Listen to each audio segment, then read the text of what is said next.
salaamaaleykum mbokk journaliste yi ñi ngi jégalu déjà ci retard bi parce que 10 heures lañ joxante woon rendez-vous. soxna si moom tardé wul moo fi jiitu.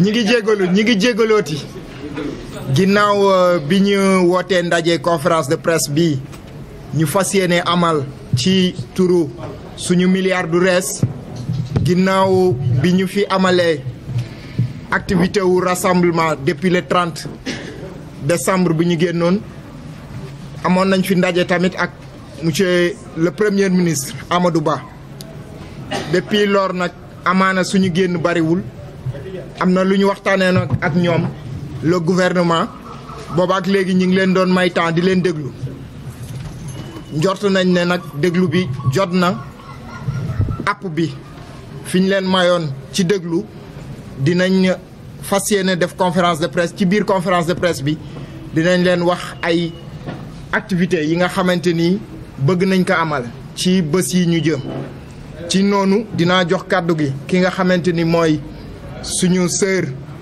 Gaël Babacar Ba Mbaye Gaël Babacar Mbaye une pël quoi. Ouais. mu liiral ñu texte bi ci kàllaama nasaraan bu noppee ñu jox Aliou Sané mu tënk ko ci wolof bu noppee tamit ñu jox journaliste yi nga xamante ni bëgg nañu amal ay laaj ñu tëjee loolu noonu nga xamante ni moom mooy conférence de presse bi ak laaj yooyu bu fekkee baax na ñu ngi commencé jox kàddu gi suñu camarade Gaël.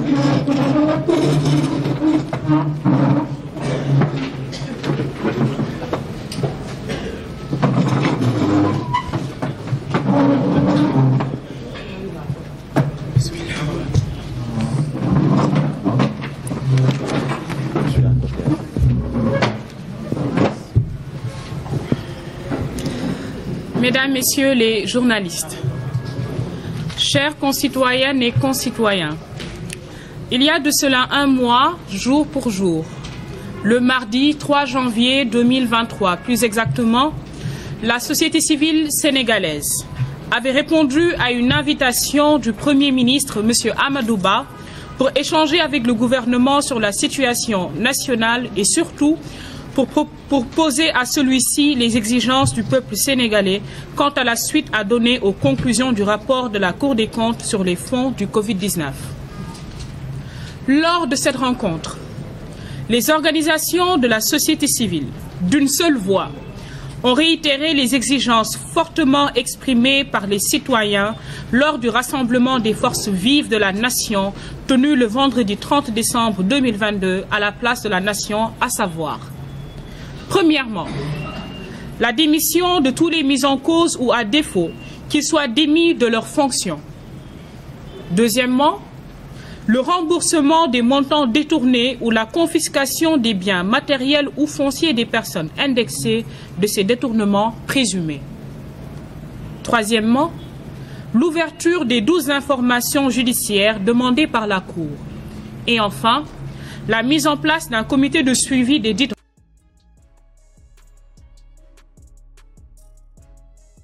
La réponse du Premier ministre et des membres du gouvernement qui l'ont accompagné a été d'assurer à la société civile que des actions allant dans le sens d'appliquer les recommandations de la Cour des comptes seraient posées dans les meilleurs délais.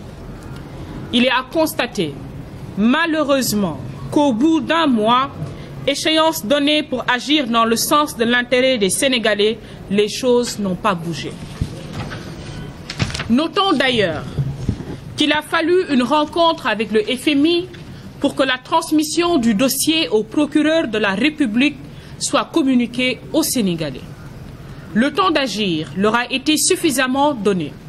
C'est la raison pour laquelle le collectif Suñuy Milliard du Rees appelle les Sénégalaises et les Sénégalais à poursuivre la mobilisation entamée le 30 décembre 2022 à travers le grand rassemblement des forces vives de la Nation. Suñuy Milliard du Rees lance une plainte populaire que chaque citoyenne et chaque citoyen remplira et déposera ce lundi 6 février 2023 à partir de 9 h auprès du procureur de la République au tribunal de Dakar. Dans toutes les localités du pays, la même action sera intentée auprès des tribunaux. Le modèle de la plainte sera disponible dès la fin de cette conférence de presse sur tous les réseaux, sur toutes nos plateformes et au siège de toutes les organisations membres de la plateforme. Aussi, une pétition en ligne sera lancée dès ce soir pour permettre à nos compatriotes du pays et de la diaspora de marquer leur engagement sans faille à cette lutte.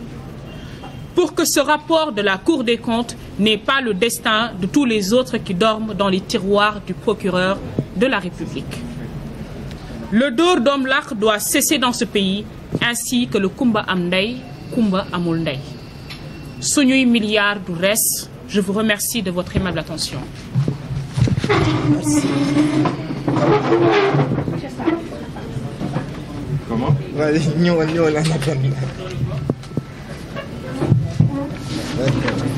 bala ngay enregistré moom jaajëf système. Oh Ousmane mën nga def nii tuuti ah. Gars yi mën ngeen kii nii tuuti ma dugg quoi.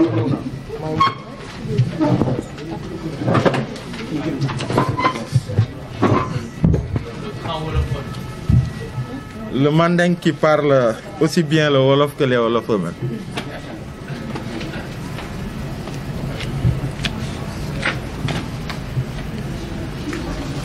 Gaël Babacar Mbaye.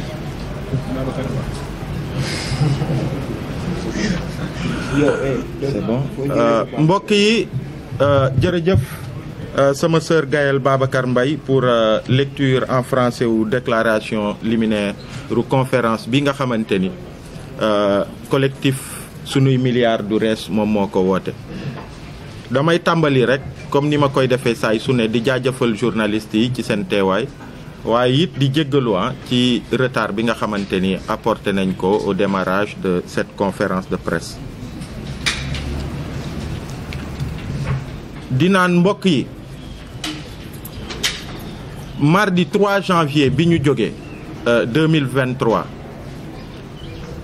gouvernement du Sénégal le premier ministre invité woon na société civile sénégalaise ci benn ndaje bu am solo ndaje bi nga xamante ni lim ci jublu woon mooy waxtaanee réew mi la situation nationale waaye li gën a tax organisation société civile yi dont le collectif sunuy milliards du rees ñu jàppoon ni war nañu teew ci ndaje moomu malgré réticence su sénégalais yu bëri ndax dama koy rappeler bi ñu fësalee ni collectif sunuy milliards du rees day teew ci ndaje moomu nga xamante ni premier ministre woote na ko te ñu jàppoon ni war nañ fa dem cri de cœur ak kaddu yi nga xamante ni sénégalais yi jibaloon nañ ko ca place de la nation lu jëm ci suñuy milliards yu ñu luubal ci mbas mi sénégalais yu bëri jàppoon nañ ni jaru ko ndax gouvernement bi c'est un gouvernement bi nga xamante ni sénégalais yi amatul benn yaakaar bi ñu def ci moom dafa am benn rupture de confiance entre le gouvernement et le peuple sénégalais.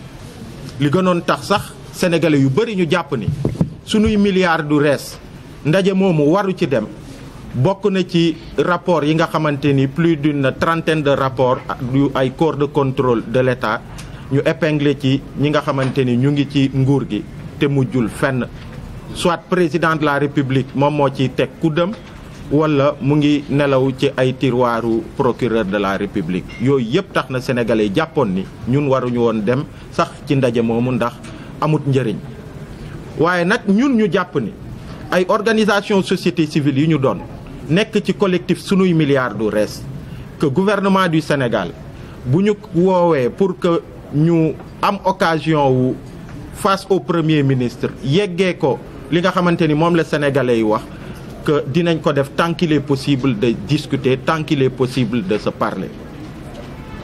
ci waxtaan yooyu nag naam wax nañu ci yenn yi nga xamante ni soxal na sénégalais yi.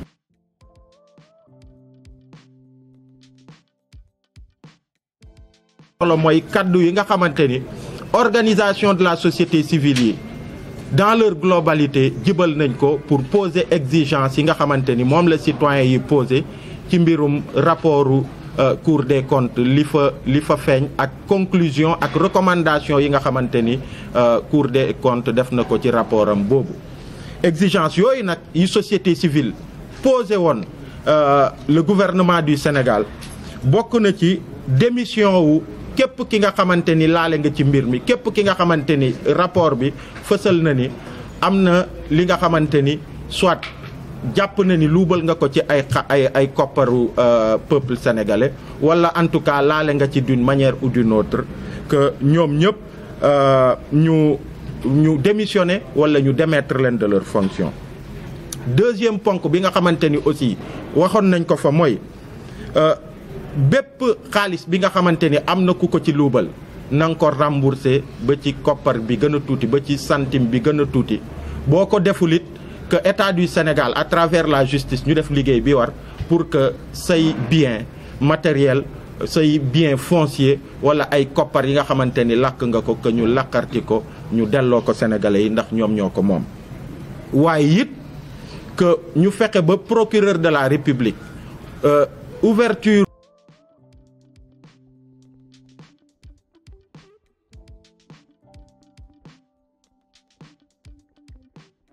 waaye it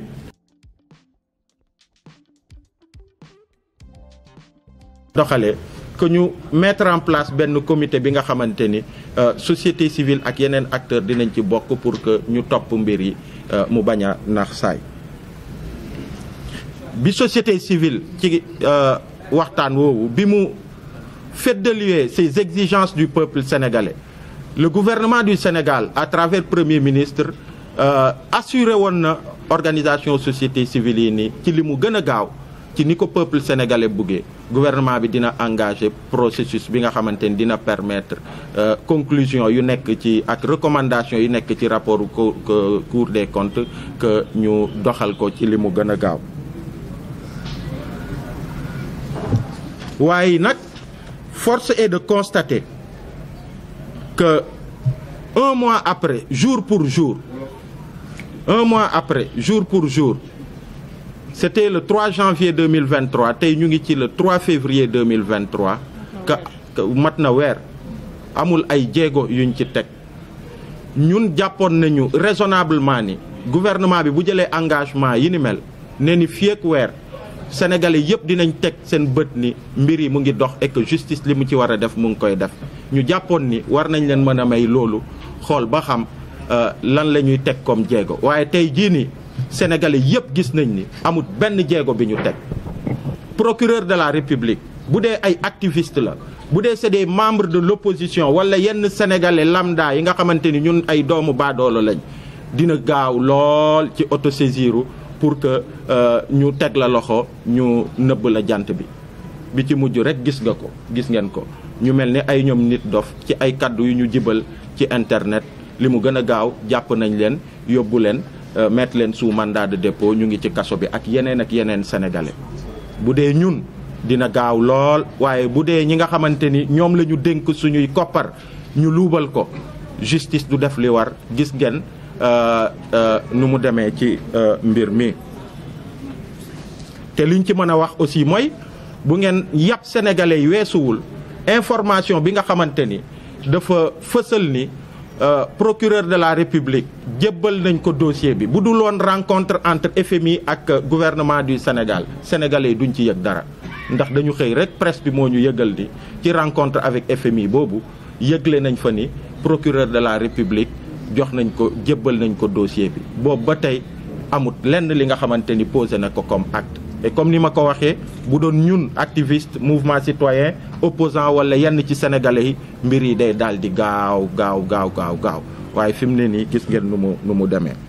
loolu yëpp tax na collectif sunuy milliards du res mu ngi woo sénégalais yi pour que rassemblement bi nga xamante ni defoon nañ ko le 30 décembre 2022 ca place de la nation jug bi ñu jugoon yuuxu crier très fort ne ni suñuy milliards du rees gannaaw bi ñu leen mayee app weer wi te defuñ ci lenn li nga xamante ni jëm na ci sénégalais yi li ñu bëgg faut que ñu delloo buum gi ci mboy gi dañuy woo sénégalais yi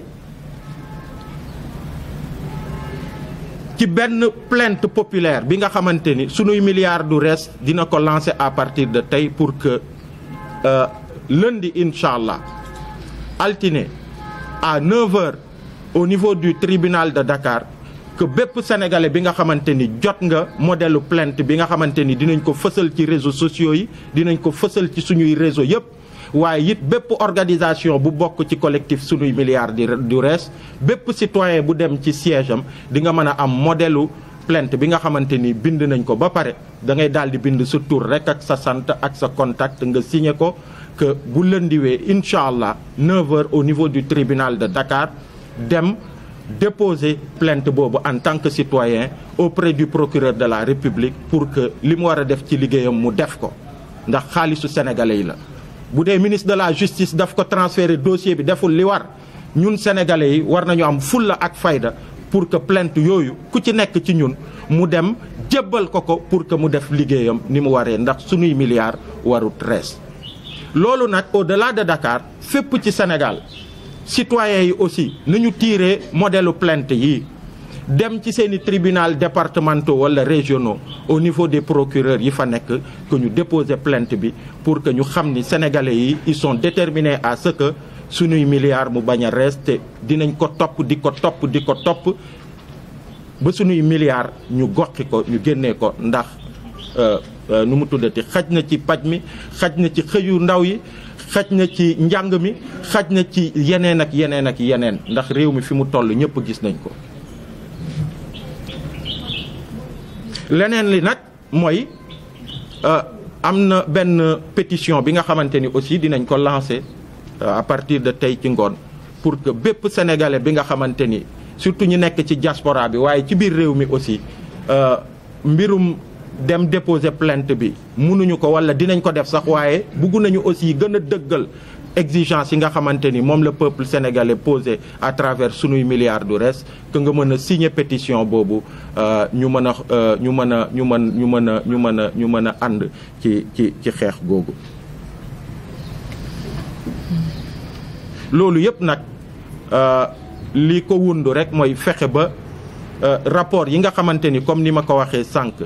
plus de 30 rapports yi nga xamante ni corps de contrôle yi def nañ ko mu am ñuñ ci épinglé ñu bokk ci nguur gi te mujjut fenn yenn yi président moo ci teg concam yenn yi ñu ngi ci tiroiru procureur de la République que rapportu Cour des comptes bii nga xamante ni jëm na ci gestion wu koppar gi ñu jagleeloon xeexu mbas mi que mu bañ a am le même destin te bu sooba yàlla dinañ ko topp dinañ ci taxaw dinañ ci mobiliser wu parce que au-delà de la plainte ñu ngi jëm encore ci poursuite mobilisation yi nga xamante ni tàmbali woon nañ ko le 30 décembre 2022 ca place de la Nation dina jël beneen envergure dina doon Dakar waaye dina doon fépp ci Sénégal pour que kumba am ndey ak kumba amul ndey bi nga xamante ni mu ngi am ci réew mi mu bañ a am. encore une fois mbir mi warul am ay bouc émissaire dafa am des enfants gâtés de la République yi nga xamante ni parce que jege nañu président de la République ñenn ñi c'est des ministres ñu ngi leen tudd ci mbir yi kenn topp leen kenn waxu leen dara te buñ seetaanee rek mbir mi du mujj fenn waruñu jël ay second couteau rek ak ñàkk ndey yi nga xamante ni peut-être ñu ne voilà ñenn ñi c'est des dages ñenn ñi c'est des lii ñu jàpp leen ñu doon les second couteaux les boucs émissaires les agneaux du sacrifice ba pare ñu bàyyi ay yenn ministres yi nga xamante ni laale nañ ci mbir mi voilà ñu doon ñi nga xamante ni ñoom ñooy ay kumba am ndey kenn du leen laal kenn du leen def dara loolu aussi dañ ci war a taxaw loolu aussi dañ ci war a ibbi suñuy gët pour que li war a am mu am ñëpp ñi laale ci mbir mi que justice mu def liggéeyam donc loolu laa leen doon yeggee ci kàllaama wolof mon frère maa ngi jéggalu bu baax a baax soose là de père et de mère. Je fais l'effort de parler le wolof, de parler le peul, de parler le bamana, de parler aussi d'autres langues. Donc ça ne peut jamais être comme Biko Boudé, voilà. Et j'aimerais bien que vous puissiez parler le mandingue d'ailleurs. Voilà. Donc merci beaucoup. Jangeen jëf gañ. Jërë ngeen jëf bu fekkee Aliou Sané Y'en a marre bu fekkee ne am na ñu am ay question ñu taataan seen laaj. Oui. C'est comment? Est-ce que vous pouvez vous présenter? Moussa Mané. TFM ah.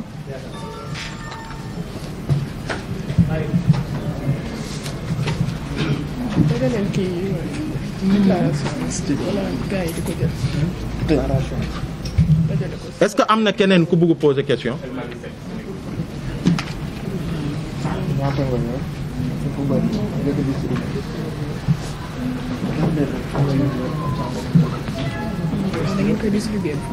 Ok. Amadou Bari.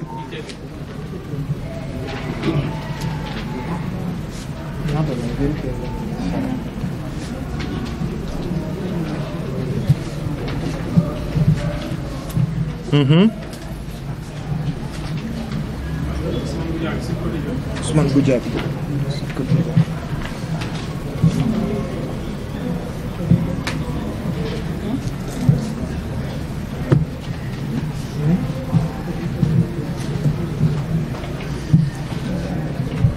Ok, on peut commencer avec ces quatre. Donc Moussa Mané.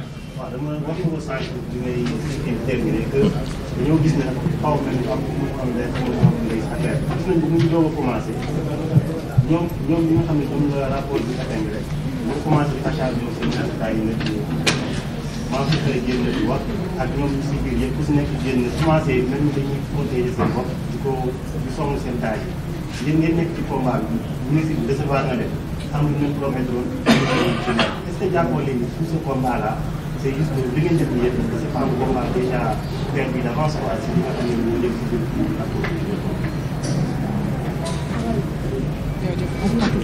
ci topp El Hadj Malick Seck. Ok, El Hadj Malick Seck. Est-ce que da ngeen taxaw ci da ngeen di nekk seulement à Dakar pour mën a activités yi wala compter aussi dem ci région yi pour que seen sensibilisation bi gën a yaatu. benn bi mooy li ngeen am mbébét def ko place de la nation est-ce que am ngeen yaakaar que ni danañu ko utiliser. Place de la nation. Mais non. Annoncé guñu. Non, annoncé guñu dara. Ok. Tribunal. Tribunal par contre.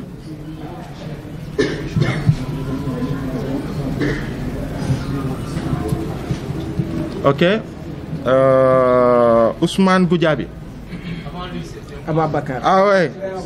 Amadou Bari, c'est ça.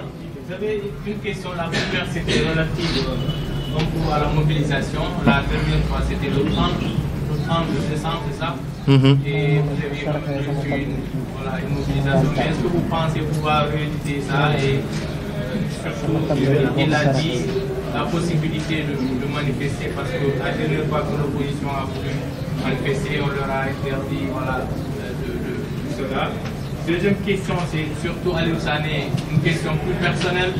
Avant-hier, on vous a aperçu ici avec un autre collectif, c'est le collectif Diamou Ben troisième mandat, et aujourd'hui le collectif Sénégal de l'Ouest. Dans tous les fronts, est-ce que vous ne pensez pas que c'est un peu contre-productif? Est-ce que vous pouvez réussir dans tous ces combats-là? Est-ce que voilà quoi, c'est pas être trop omniprésent et ça ne risque pas de tuer un peu votre communication quoi. Ça c'est plutôt personnel. Ok.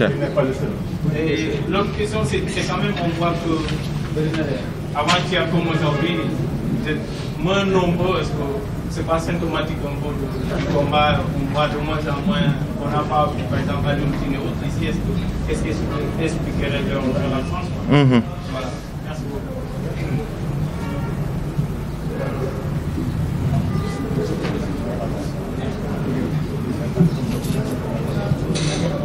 Ok.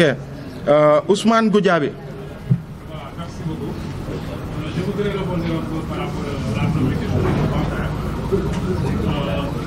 Si on constate aujourd'hui cette lenteur, ne pensez-vous pas que c'est dû à la faiblesse de la société civile? Merci. C'est bon. ngay njëkk a tontu wala gars yi. Je suis pas engagé hein. Engagé après gars yi dem comme ça moom du. est-ce que keneen dafa am élément de réponse na gérer rek ngeen non c'est bon man ngeen a gérer ah yéen ñaar. non na def après mën nañu ñëw en retard après ñooñu dinañ def. Ok.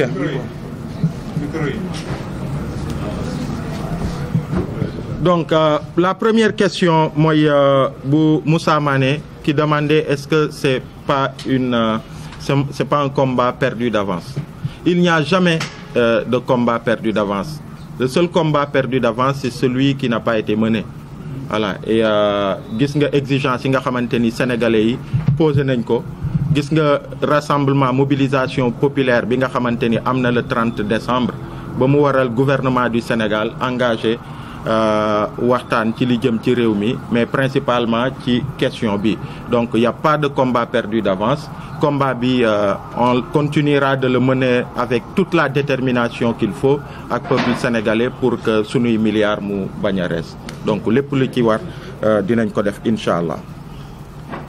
Dakar ak région yi wax nañ ko même ci mbirum plainte bi nga xamante ni lundi war nañ ko déposer auprès des procureurs. Non seulement à Dakar dina am, mais ci région yi aussi am na ay initiative yi nga xamante ni citoyens yi dinañ ko fa jël pour que ñu def ko. Donc combat national la, c'est pas seulement un combat de Dakar. Donc action bu ñu mel ay citoyens yi nga xamante ni dañuy dem seen tribunal pour déposer une plainte auprès d'un procureur, loolu laajul autorisation. Mais nous sommes ci régime président Macky Sall, gis ngeen taxawaay bi mu taxawee ci mbirum démocratie, ci mbirum ak yelleefu doomu aadama yi et surtout citoyens yi seeni sañ-sañ. Gis ngeen nu mu tuddati policiarisation wu état wu Sénégal ak yooyu. Donc on peut s'attendre à tout, mais li ci ëpp solo mooy amul benn citoyen bu soxla autorisation pour activité bi ni mel. Donc dinañ ko def bu soobee yàlla parce que soxlawuñu autorisation pour def ko. Mobilisation nag bon nee naa ni bu ñu jógee ci plainte bi nous allons reprendre incha allah les activités de mobilisation comme bi ñu defoon le 30 décembre 2022 à la place de la Nation. Dina jël beneen cran parce que dinañ génn Dakar, au-delà de Dakar ci région yi aussi dina am ay manifestations yu sunuy milliards du reste. Te comme d'habitude question bi comme soxlaal na sénégalais yi, comme sénégalais yi ils tiennent à ce que milliards yi nga xamante ni luubal nañ ko ci mbirum Covid bi que ñu gokke ko, dinañu taxaw temm pour que incha allah loolu mu am. Donc à travers de fortes mobilisations buñ ci yeggee. Donc yeggaguñ ci mënaguñ dugg dans les détails. Donc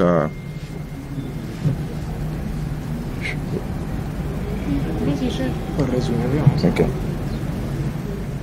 Aliou Sané sur tous les fronts. Bon, citoyen là, on est engagé. Il y a d'autres parce que réew mi moo laaj loolu, réew mi fu mu laaj il faut ku nekk nga jël say responsabilité. Donc amut benn question bi nga xamante ni jàmm gën 3e mandat, mais loolu citoyen yëpp la concerné. C'est même pas que moi, yow yaa ngi woon jàmm gën 3e mandat pour couvrir ko, bu dul yow di sa confrère. Et pourtant tey ce média mu ngi fii encore. Ça veut juste dire que c'est deux questions importantes. Donc loolu mun naa ko renvoyer même yow journaliste bi nga xamante ni du fépp ngay dem. Tous les jours que Dieu fait, il y a 100 activités qui se tiennent à Dakar. Et dans les réunions de rédaction, dans les conférences de rédaction, pour choisir le menu, dañuy xool yan ñooy yi nga xamante ni jàpp nañ ne am na solo pour que ñu dem fa. Donc bu ngeen demee ci bu keroog bi ñëwaat bu fii, ça veut juste dire que ay questions yu am solo la. Man sam personne amul importance, mais mouvement bi ma bokk c'est un mouvement citoyen bu jàpp ni lépp li nga xamante ni soxlaal na Sénégalais yi muy combat yi nga xamante ni war nañ ko mëne, dañ ci war a am taxawaay bu mat sëkk, surtout ci fiñ ci toll, fi nga xamante ni bépp Sénégalais dafa war a jël ay responsabilités ci réew mi fi mu toll. Donc man je suis le visage de cette organisation là. Organisation boobu moo may dee yebal rek may bokk ci ay kuréel di fa am ay taxawaay. Donc keroog jàmm gën 3e mandat la woon, tey sunuy milliards du reste la, suba mun na doon leneen. Donc loolu moom amuñ ci problème et je tenais à faire cet éclaircissement là.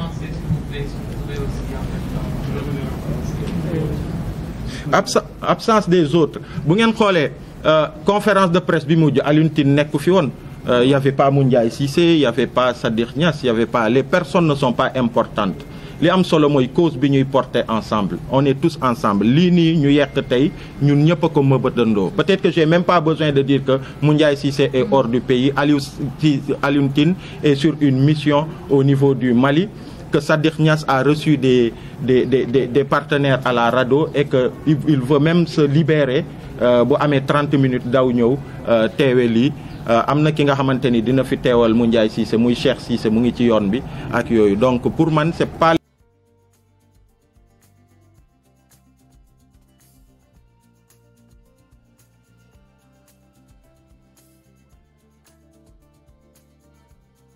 ci war a gis di ngeen leen ci gis bu soobee yàlla. Donc loolu laa amoon comme réponse à apporter peut-être bu amee ku am. La faiblesse de la société civile. Faiblesse non, au contraire, pour moi la société civile sénégalaise d'ailleurs tout le monde parle d'un regain parce que dafa am yu bëri yi nga xamante ni classe politique bi lañ ci doon gis yenn questions yi ñi ciy occuper le devant de la scène mais boo xoolee rassemblement wu le 30 décembre 2022 bi am c'était un rassemblement de la société civile assumé par la société civile porté par la société civile te ñi fa jël kaddu c'était que les citoyens sénégalais classe politique bi ñëwoon nañu mu am respect bi ñu leen jagleel ñu recevoir leen ñu toog mais dañ leen ne bu ngeen ñëwee tey appelu société civile la porté par la société civile assumé par la société civile bu ngeen ñëwee tey da ngeen di toog ngeen déglu citoyens sénégalais yi ñu jibal kaddu parce que ils n'ont pas forcément accès à la parole pour la plupart ñoom aussi ñu respectel ñu ko donc dafa am rek loolu li muy fësal li muy wane et puis l'autre chose waxoon naa ko dinaa ko waxaat bu ngeen xoolee ce qu'on est en train de réussir à travers sunuy milliards du rees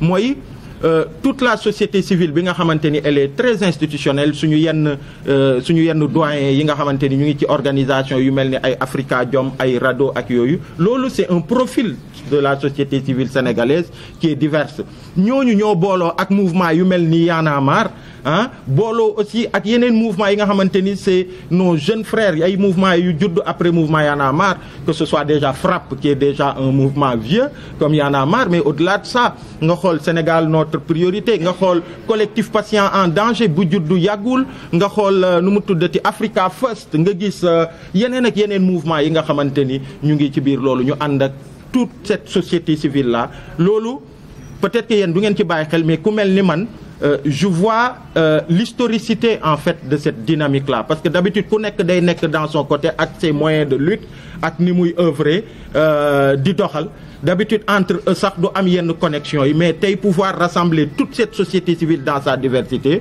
pour ñun c'est ça qui a permis la réussite de la manifestation du 30 décembre et inchallah dynamique boobu dañ koy gën a engagé di ko continuer ndax dynamique bu yëngu ba gouvernement ibbi en tout cas invité dynamique bi à des discussions sur une question bi nga xamante ni moom la société civile bi porté pour man ça veut dire juste que société civile bi fi mu war a taxawee la taxawee et que voilà mu ngi fi mu war a nekk donc voilà loolu laa mën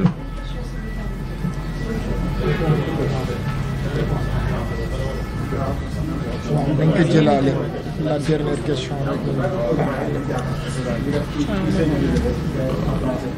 waaw demal. Vous annoncez une plainte, c'est exclu du quotidien LAS. Vous annoncez une plainte après une première déjà annoncée par le parlementaire au niveau de la haute cour de justice. Déjà deux plaintes pour une même clause. Ne jugez-vous pas qu'il faut mutualiser les forces pour enregistrer le combat?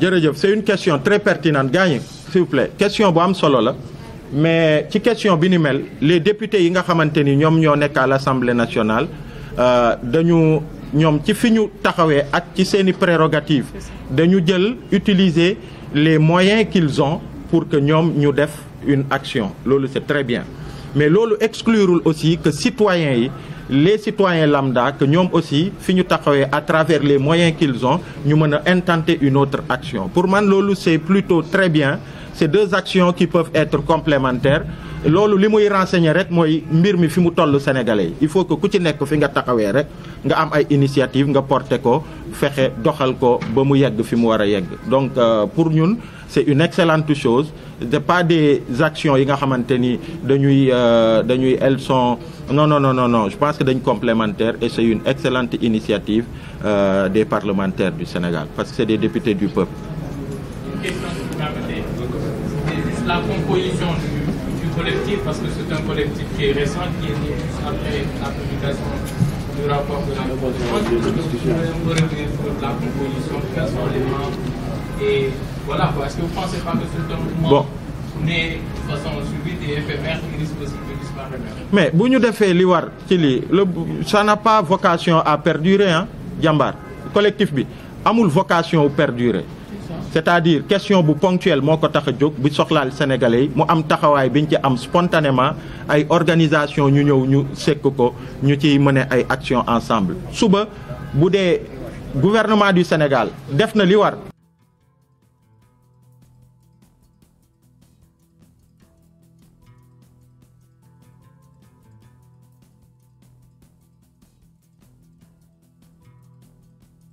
même une multitude d'organisations de la société civile yoruma liste bi fii bu ma la listé mu am ñi ma sauté peut-être que dina def erreur donc je vais peut-être après boo bëggee mun nañ fexe ba nga jot liste ñi nga xamante ni ñoom ñoo composé ce collectif.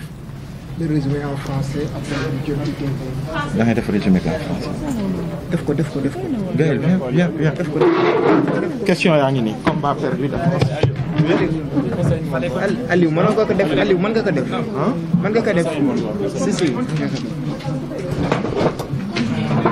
Donc première question bi en français. moo doonoon est-ce que c'est pas un combat perdu d'avance?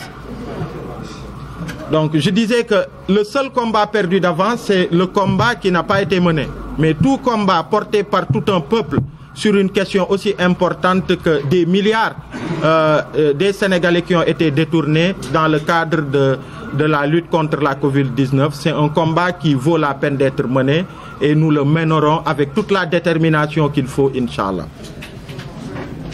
Et donc par rapport à la question de savoir est-ce que les activités futures vont être menées qu'à Dakar, je dirais que non. On a commencé par un grand rassemblement le 30 décembre 2022 au niveau de la place de la Nation. Aujourd'hui, cette action de plainte populaire a déposé au tribunal de Dakar auprès du procureur de la République. Cette même action va se tenir dans les régions et dans les départements, dans les tribunaux départementaux et régionaux. Des citoyens aussi rempliront le modèle de la plainte à déposer au niveau des procureurs au niveau local. C'est une activité qui n'a pas besoin d'autorisation. Parce qu'un citoyen n'a pas besoin d'autorisation pour aller auprès du procureur de la République et déposer une plainte sur une question surtout aussi importante qui tient à cœur le peuple sénégalais. On a appris à travers une rencontre avec le FMI, la presse nous a rapporté que le dossier était sur la table du procureur de la République qui n'a rien fait. Depuis plusieurs semaines, rien n'a été fait. Donc on pense qu'il est important que les citoyens sénégalais puissent faire cette plainte-là populaire, que les citoyens aillent auprès du procureur de la République, déposer cette plainte pour qu'il fasse son travail, pour que pour une fois, il fasse son travail sur des questions de ce genre, sur des rapports de corps de contrôle de l'État, que ce rapport-là ne puisse pas avoir le destin des autres rapports qui dorment dans ces tiroirs. Et on fera ce qu'il faut pour que ça n'arrive pas. Est-ce que pour les manifestations à venir, parce qu'on a dit que la plainte est une action, mais au-delà de la plainte, si rien n'est fait, nous allons engager les manifestations, nous allons poursuivre avec les manifestations qui se tiendront au-delà de Dakar, dans toutes les régions et dans la diaspora, et avec la même détermination, donc avec la